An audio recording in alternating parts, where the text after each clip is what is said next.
Pemerintah mendatangkan obat untuk gagal ginjal akut pada anak seharga 16 juta per vial. Apakah obat ini efektif untuk mengobati gagal ginjal akut? Apakah benar? Dan satu lagi ada obat yang bisa kita minum untuk mencegah keracunan etilen glikol dan dietilen glikol. Mari kita bahas di tentang obat.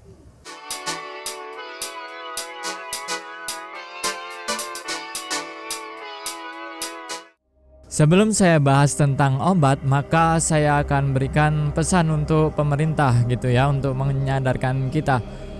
Fakta yang diberikan di berita bahwa 7 dari 11 anak itu ditemukan kandungan etilen glikol dan dietilen glikol pada darahnya. Dan sedangkan yang 3 ini tidak ada. Nah ini gimana? Dan di berita disebutkan bahwa 13 anak yang mengalami gangguan ginjal akut di Yogyakarta itu tidak pernah mengkonsumsi obat sirup sama sekali. Dan ada satu berita yang juga menyebutkan hal itu. Teman-teman bisa simak. Pemirsa, kasus meninggalnya seorang bayi perempuan berusia 7 bulan di Kabupaten Bantul, Daerah Istimewa Yogyakarta yang terdiagnosa mengalami gagal ginjal akut meninggalkan sebuah tanda tanya besar. Hal ini lantaran orang tua mendiang bayi tersebut mengaku tidak pernah memberi asupan obat maupun makanan luar karena sang bayi baru saja lepas ASI. Segera cari fakta, siapakah dalang sebetulnya, kenapa anak-anak ini terserang gagal ginjal kayak gitu. Apakah memang benar dalang utamanya, tersangka utamanya adalah sirup, karena belakangan ini yang di-highlight adalah penggunaan sirup yang menyebabkan gangguan ginjal akut. Pada dasarnya sebetulnya BPOM pun juga bilang bahwa hal ini belum bisa dikaitkan sepenuhnya terhadap bahwa sirup adalah tersangka utamanya. Tidak perlu khawatir dengan penjualan sirup saat ini. BPOM dan apoteker sudah berkomitmen bahwa akan melindungi konsumen kita 100% bahwa obat itu aman. Jadi BPOM berkolaborasi dalam menyampaikan obat sirup yang aman yang apa. Apoteker akan memberikan edukasi kepada masyarakatnya. Jadi untuk perihal sirup maka serahkan pada BPOM dan apoteker dan juga dokter juga. Nah maka dari itu Kemenkes carilah mungkin membuat tim mencari fakta dalang sebenarnya adalah apa. Apakah benar sirup kayak gitu. Soalnya yang belakangan ini yang di highlight sirup terus dan edukasi masyarakat bahwa tidak hanya sirup kayak gitu.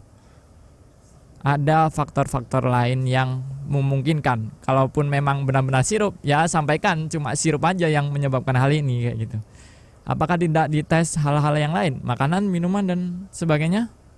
Terbesit dari 7 orang dari 11 orang yang mengandung etilen glikol pada darahnya, maka saya akan bahas bahwa sebetulnya ada obat untuk mencegah terjadinya keracunan untuk awal kayak gitu. Jadi untuk orang tua mungkin bisa kasih ini untuk mencegah agar tidak keracunan etilen glikol. Apa itu obatnya? Obatnya adalah vitamin B kompleks. Jadi pada jurnal di samping itu disebutkan bahwa vitamin B terutama B1 dan B6 itu bisa turut andil dalam pencegahan keracunan etilen glikol. Seperti saya jelaskan di video sebelumnya bahwa yang berbahaya toksisitas dari etilen glikol ini akan terjadi asam oksalat, sebelumnya adalah asam glikolat yang nantinya berbahaya bagi tubuh dan juga ginjal. Nah peran vitamin B ini bagaimana, di mananya kayak gitu. Jadi vitamin B yaitu B1 dan B6 ini ternyata bisa merubah yang tadinya asam glikolat itu tidak sepenuhnya menjadi asam oksalat, akan dirubah menjadi glisin yang tentunya itu juga senyawa yang baik buat kita dan gampang dikeluarkan oleh urin. Jadi toksisitas dari etilen glikol akan berkurang seperti itu. Nah itu yang bisa kita konsumsi, yang dikonsumsi oleh anak kita setiap hari. Tentunya vitamin B juga direkomendasikan oleh kesehatan untuk anak kayak gitu, untuk membantu perkembangan anak. Selain didapatkan di sayur-sayur ini juga bisa didapatkan dari obat untuk memastikan bahwa B1 dan B6 ini masuk kayak gitu. Nah, lalu ini kan untuk mencegah. Lalu ketika memang anak kita itu ada gejala gangguan ginjal akut seperti tidak demam, mual, muntah, terus urinnya kecoklatan dan tidak bisa buang urin, maka bukan vitamin B6 lagi, vitamin B kompleks ini kita minumkan, tapi kita bawa anak kita ke rumah sakit atau pelayanan kesehatan terdekat. Nah, di sana maka tata laksananya ini sekedar teman-teman tahu bahwa akan diberikan 3 obat penawar menurut jurnal. Jadi yang pertama itu bisa diberikan natrium bikarbonat, di mana seperti yang saya jelaskan di video sebelumnya bahwa etilen glikol ini menyebabkan pH darah menjadi asam. Nah, tentunya dengan diberikannya natrium bikarbonat bisa menyeimbangkan pH darah sehingga tidak terjadi yang namanya asidosis.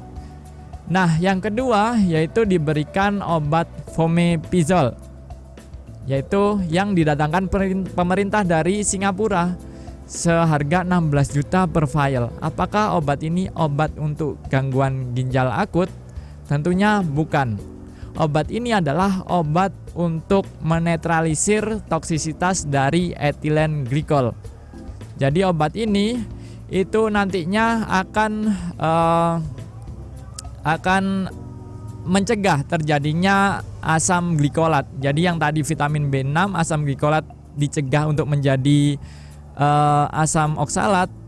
Begitu juga fomepizol. Nah, fomepizol ini malah lebih baik.